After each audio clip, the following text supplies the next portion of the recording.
Ladies and gentlemen, those are keys to a motel room. And I hope you don't judge me too negatively for staying in a motel room last night. But there's a few reasons for that.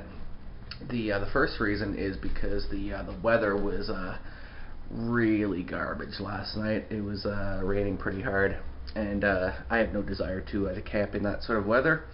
Can't really blame me. But I know there's rainy days to come yet, so that shouldn't be the only motivating factor. Second reason is because every piece of equipment that I had with me was pretty much dead. My camera actually completely ran out of batteries. Needed to be recharged. My phone was on the brink of dying, and my little speaker, which I listened to at Batman, that was almost dead as well. So I kind of wanted to stop for the night and just plug everything in and get everything recharged back to 100%. So that was a good opportunity. The third reason, and probably the most important reason, is just for tradition's sake, is because this motel room that I'm in right now, or the motel I should say, this is kind of a landmark, because this is the motel room that Jay and I stayed in the first night of our 2008 trip to Vancouver, which I am sort of recreating right now. There's kind of a story behind that. Is on our first night we drove to Espanola, and it was getting pretty late, and we stopped in a parking lot, which I will show you right now.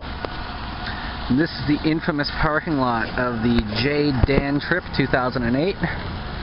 Me and Jay tried to sleep in this very parking lot, and it didn't exactly work out. We actually tried to sleep in this very pickup bed. So we were a little bit cramped, and the bugs were really bad. Mosquitoes. So we stopped in that parking lot, and our plan was to sleep in the bed of the pickup, and the mosquitoes were really bad, and we just couldn't get to sleep.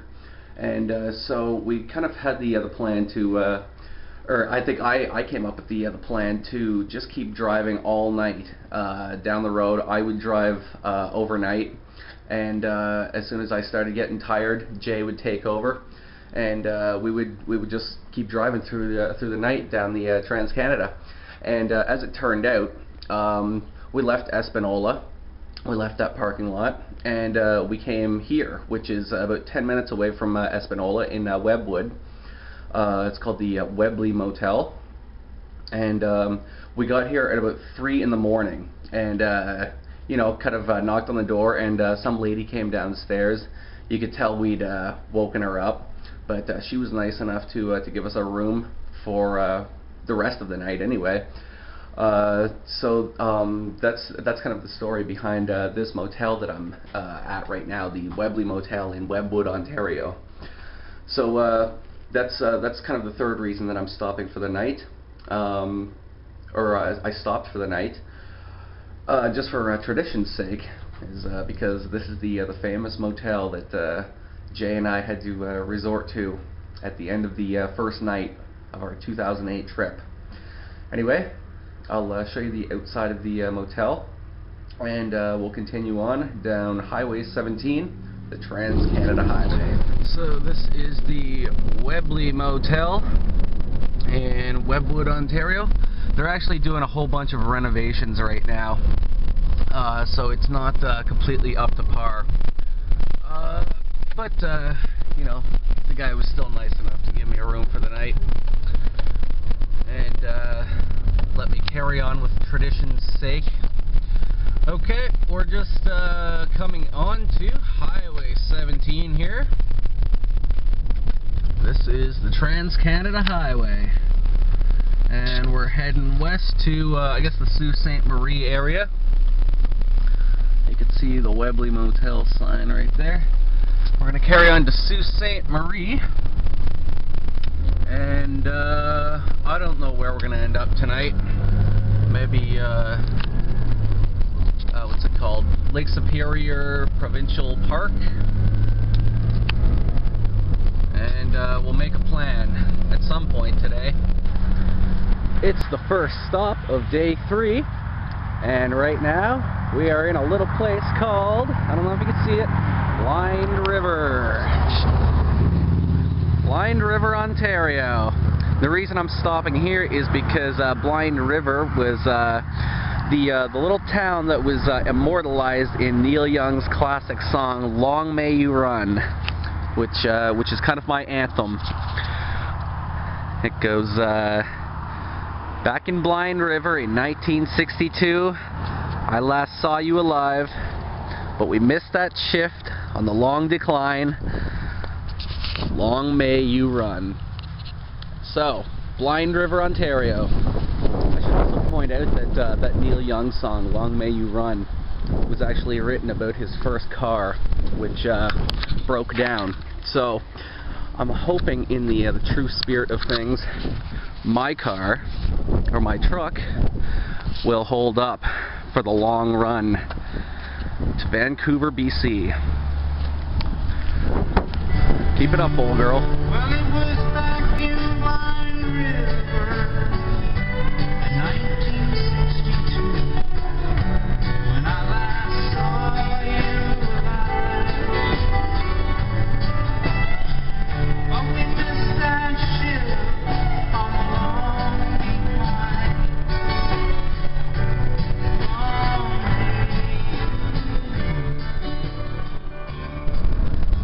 Currently we are on Highway 17 heading north. I just left Sault Ste. Marie about 10 minutes ago. Stopped there for a bite to eat.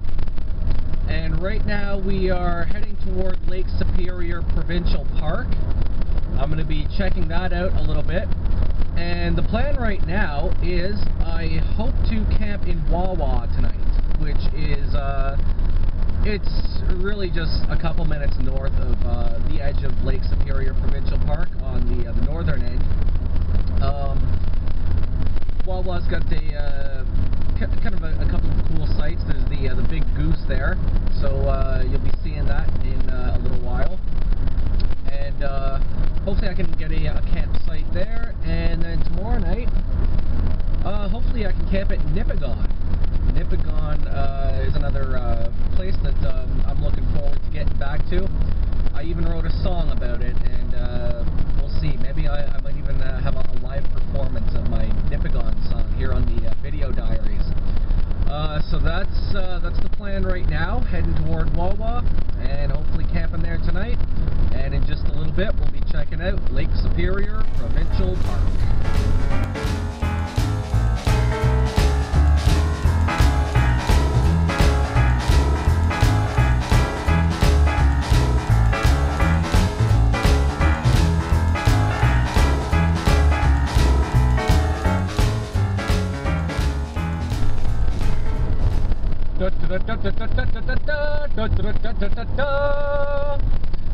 I got some positive feedback on my milestone fanfare, so now I have to do it whenever there's a milestone. We're just north of Sault Ste. Marie, and here we go for the big 4K.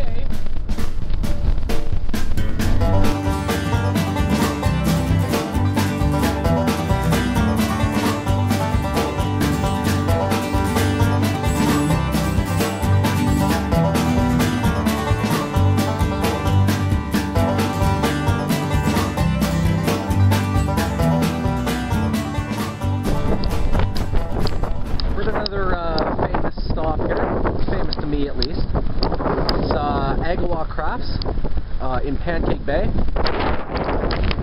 basically it's just a whole bunch of little shops that sell arts and crafts. Lots of like fur-based clothes, hats, and that sort of thing. So I'll just take you around for a little tour.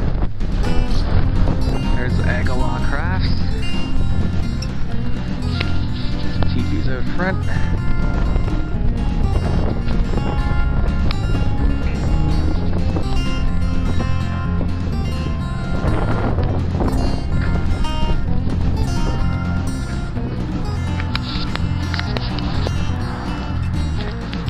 Me and my good friend right here.